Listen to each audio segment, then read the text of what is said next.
YouTube, talk to me. It's your boy Stadia here. Now look, this video is gonna be very short. It's just basically to plug some of y'all, because a whole bunch of people, when the 2K came out, a whole bunch of people just kind of skipped the whole my career side of it and just went straight to the NBA, and that's kind of the worst thing you could possibly do. Back then, there never used to be incentives as to why we should do college, or did we want to go straight to the NBA, or did we want to go to the G League, because last year they had it like that. This year they actually made it to where you should actually run it because it's beneficial to you, depending on what you would like. And I think in some scenarios you can actually do both of them, but I believe you have to pick college first and then you can go to the G League if that's still an option. But you usually got to pick one of them, and usually after you pick one, you could become the #1 draft pick, and you most likely, if you do good, you go to the Detroit Pistons, which is probably the worst thing you could possibly do.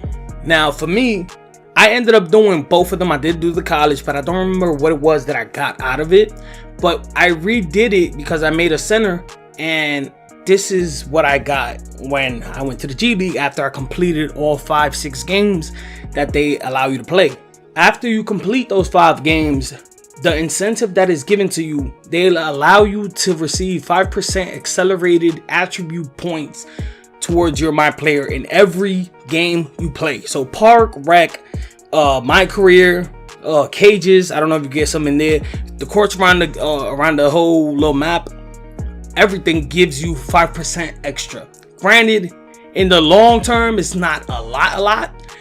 But when you really think about it though, that 5% eventually begins to add up the more you play. And if you actually play these games and you are short on time, that 5% might take you a long way, believe it or not.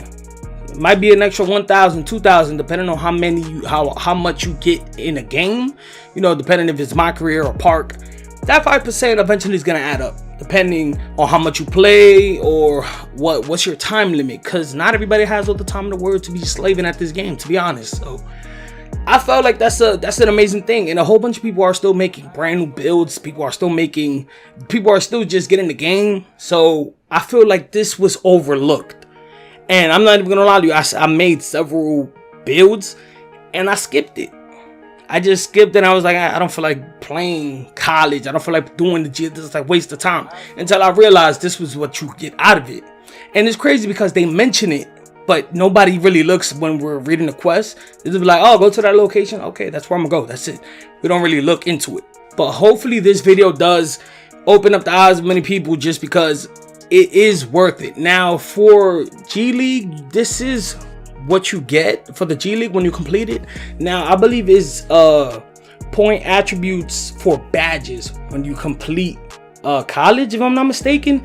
It's either or, it's one of them, but I'm just saying, I can't confirm that because I just don't remember. I skipped most of that. I didn't read for nothing, but eventually I was grinding my center and I was going kind of slow, and I caught on to it. So that's why I'm kind of making this video now, just to inform you. If you are going to make a brand new build, or if you just got the game and you come across this video, understand that please pick one, college or G League, but just pick one and just play those 5-6 games. It's 5 minutes each quarter.